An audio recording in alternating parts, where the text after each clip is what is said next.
What's up, guys? It's Daria, and guess what? We are back for a Kaiju Cinematic Destruction. I'm actually excited about this one because today we have Happytime Murders. Pew, pew. Let's all go to the lobby. Let's all go to the lobby. Let's all go to the lobby. Let's all go to the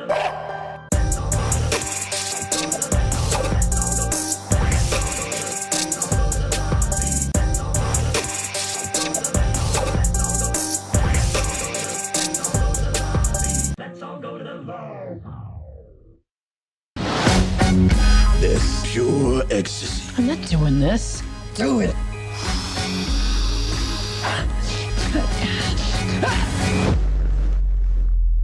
Oh, sorry about your dead human friend, Phillips. That is good shit.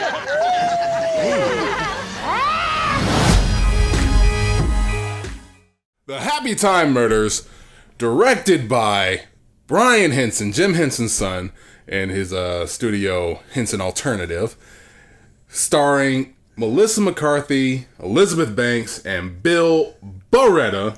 I actually had to scroll down on the IMDb page just to try to find his name. I don't know why he's not like I don't top either because billing. he's the main character and actually did very well. So I don't know why they did that, but okay, whatever. Yeah, but like this, I don't want to spoil our final score just yet. But usually, okay, so my sister doesn't like Kevin Hart. She doesn't like Kevin Hart. Oh, If there's are a we Kevin doing Hart, this? yes, we're doing this. If we're having a Kevin Hart movie, and she sees that he's like, got top billing, it does not provoke her to want to roll to the movie theaters and try to see it. My Kevin Hart is Melissa McCarthy.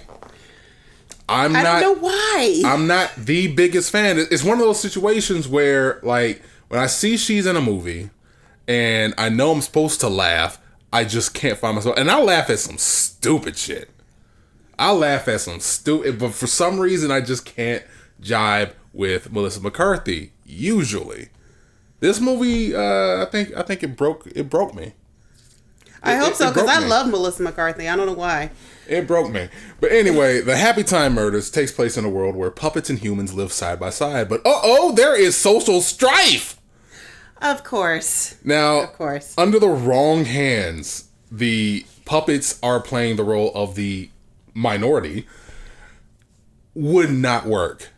Under the wrong hands, it wouldn't work because if you play it up too much for laughs, if you trivialize it just a bit too much just to get a little funny guffaw from the fans in the stands, yeah, it could be the most offensive thing out there. And not like, oh my goodness, it's offended my sensibilities. It's more like, wow, fuck this. Under the wrong hands. You got that out of all of that. Okay, wait, I'm still giving my point. I Okay. said under the wrong hands, that's what could happen. Okay. Because you'd be playing up a fictional race to supplant the actual races and identities that are being currently oppressed. And that is not, and under the wrong hands, that could be a really big no-no. This, however, does a pretty decent job without crossing that line, is what I'm saying. Okay, I got you. Because I was going to say, isn't it like that, what was that Will Smith movie where the... Yeah, and people were pissed. People were Okay, that's all rightfully I was pissed. saying. That's all I was saying. That is, thank you for so much for that, because that is perfectly how this could have went. It could have had a bright or blight or whatever the hell that damn dumb movie was. It could have had that kind of an edge to it where it was that bad. That's where it could have went. Yes. And I'm saying it didn't get there. No, it did not. It teetered right on the line, but it did a good enough job not getting there. I'm going to disagree with that, but okay. Hey. I don't think it teetered on the line of that. I think it played It got well. close to the line a couple of times. I won't get into it because then it'll be spoiling some jokes. Yeah. But it gets close to the line, but it doesn't cross it. It gets you right there. But it I doesn't guess with cross some it. of the comments that were made, you're right. That's all I'm saying. It does hit that borderline, but it's not there yet. But the story is basically Bill Beretta's character. Phil We're just gonna say Phil.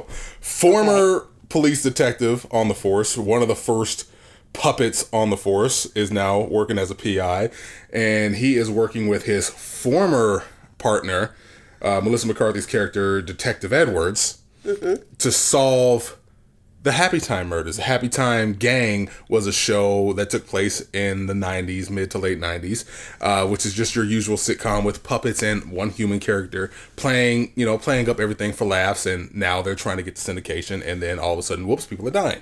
Yeah. And the only problem I think I really had with this movie was when there was dead space, there was dead space.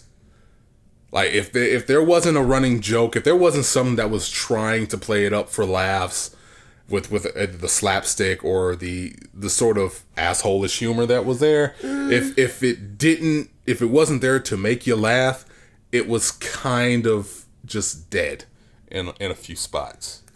I think appropriately it was. Hey. I think because you had your jokes, you had your gimmicks. See, it wasn't one of those stupid gimmick joke movies that you usually go see and you're like, this is so stupid. And then you have that dead space. Like, what was that movie with the Wayans? 50, they were copying the 50 Shades of Grey. God, you can't use the Wayans as an example. I'm just trying to say, but that's a perfect example. Wow. That's a perfect example. Happytime Murders doesn't do that. That's all I'm saying. Okay. It's like appropriately, it tells its jokes, and then it gives you a break. Then it tells you another. You just can't laugh throughout the whole movie. I wasn't. You have to. And I think appropriately, the dead space was where it needed to be. The gimmicks were where they needed to be. The jokes were where they needed to be. I didn't think they were over the top or just ridiculous with their jokes or their gimmicks. I thought it was appropriate. Okay, so the jokes do fit in the reality of the world. Yes, it does. That is the one thing that I did appreciate. They didn't try to go over the top. This could have easily gone into Family Guy kind of area. Yeah. Where you're just like, okay, for a 30-minute to an hour-long show over a series of seasons, you could play fast and loose with the reality of like what is capable within this world. Because, everybody has that suspension of disbelief and they can sort of have the time to become more acquainted with said world. You only got 90 minutes to 2 hours for a movie. And if you play too fast and loose with it, then, okay, suspension of disbelief is gone. But this was believable. Yeah. At least, for the vast majority of it. There were a few jokes in here that really towed the line. But appropriately, again, I'm not saying it's inappropriate. It really towed the line. It worked. By the way, don't bring the kids. Oh yeah, this is not kid friendly. This is definitely not kid. It's not so raunchy. Gonna disagree. Let a brother finish. Go ahead. Let a brother finish. Go ahead. I said it's not so raunchy to where it borders on disgusting. Okay. But do not bring. See, that's why you don't cut me off. I did not cut you off. You don't cut me off. You don't cut me off. Look at me. No. Okay. I'm the captain. So yeah. No, you're not. Damn it. Maya Rudolph killed it though. Oh my God, she was amazing. She plays I won't even say it a bit. I think a bit part is. I think that's an understatement for what she did. That's what I'm saying. It's kind of a disrespectful way to put it. Yeah. She steals the scene. Yeah, she does. All the scenes she steals. Oh yeah, like you almost want the movie to be more about her. Yeah, you kind of do. Bit, because like Melissa McCarthy at the start is somebody that you actually don't want to see on the screen for a bit because disagree, she's kind of okay. Because wow, just okay. Damn. I'm sorry. Let a brother finish his points. Jesus, I disagree. Damn, that's what I was saying. Melissa McCarthy is somebody that you kind of get annoyed with at the very beginning of the movie, but over time she kind of gets her charm in there. She's enjoyable to watch later on in the movie. Like I actually was at the start. I had my suspicions confirmed that, okay, I'm still not a Melissa McCarthy fan. But as the movie progressed, I enjoyed her more and more. Now, I know you said disagree, so I'm going to let you get your point in. Well, I like Melissa McCarthy, so for me, that's why I said I disagree. Like, she didn't irritate me. She just fast with her comedy, and I like it. That's all. It's just she is, and it's fresh, and sorry. That's just my point. This movie is basically a Mad TV skit on steroids. Yeah, for 2 hours. That's basically what it is. It's a Mad TV skit for a lengthy amount of time, because let's say you got Maya Rudolph, you got your Melissa McCarthy, you even had Stanley from The Office playing the lieutenant. Yeah. You had Joel McHale playing an FBI agent. Like, basically everybody here is just like, it feels like you're watching a class reunion get back to like okay, you got your high school reunion, and all the drama kids are coming back together to perform that one night bit for everybody in attendance. It's kind of how it feels, because it feels very nostalgic with a lot of the old guard and people you've seen in other shows like really come together, especially considering like I hadn't seen Stanley since The Office. So I'm like, where you been, bro? And he was a lieutenant. Yeah, he was a lieutenant. He was funny. When it was funny, it was very funny. When it was funny, it was very funny. Don't bring the kids again, because Jesus, I don't want to get sued and be like, hey, they said go see Happytime Murders, and my child was scarred and is now cussing like a sailor. This is not Happytime Murders. Although it has puppets, it's not a kid friendly. Oh, and stay for the end credits. Stay for the end credits. Oh yeah. They're not so much bloopers, but they really give you like little snippets of how they actually managed to get a lot of that stuff done, and it was pretty interesting. It's pretty good. I want to see more. I want them to do more of it. Yeah, like if they have a behind the scenes of the Happytime Murders, I'm getting it. An episode on TV or something like that. I would love to watch that. But really, there's not much more to say about this aside from giving our scores. So Daria, I'm gonna give it 4 stars. Yep. Okay. 4. What was it? What is the biggest reason why you're giving it a 4-star? Because 1, Maya Rudolph. Yeah. 2, puppets were actually appropriately funny in the movie. Yeah, they kind of were. They were. 3, the jokes were literally on point. You couldn't get any better with that. Yeah. Okay. I'll give you that. So that's why it's 4 stars. I'll give you that. So for the longest amount of time while I'm sitting in the auditorium, I'm at 3.5 stars. I could go either way. I could go 3. I could go 4.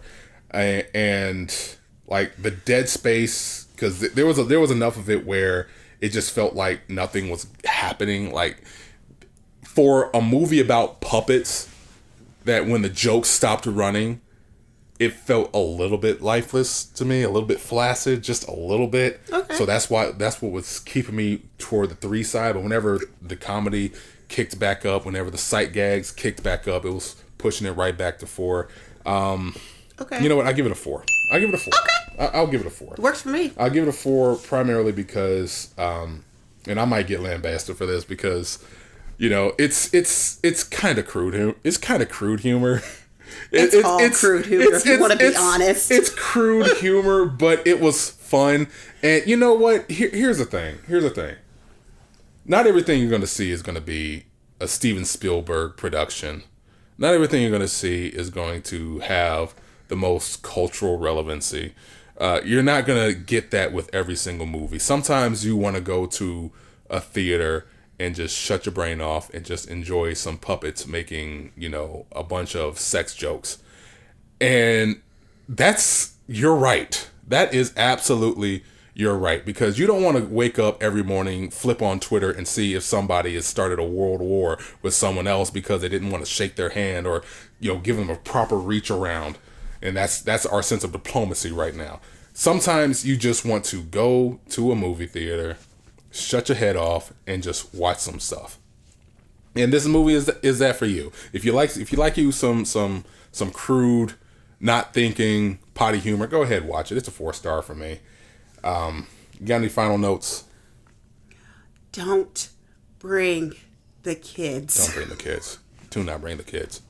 This is our disclaimer right now. Matter of fact, I'm gonna put a little warning. You got a parental warning. guidance. You got a parental guidance, and you have to sign a waiver to see this review. Just to say it's like, hey, he said don't watch it with the kids. I don't want to get a cease and desist letter in my mailbox for y'all saying it's like, hey, he said to go see it, and everybody's scarred. Yeah, no, I just don't want anybody to get confused, seeing like, oh, it's the puppets. Oh, well, that's fine. No,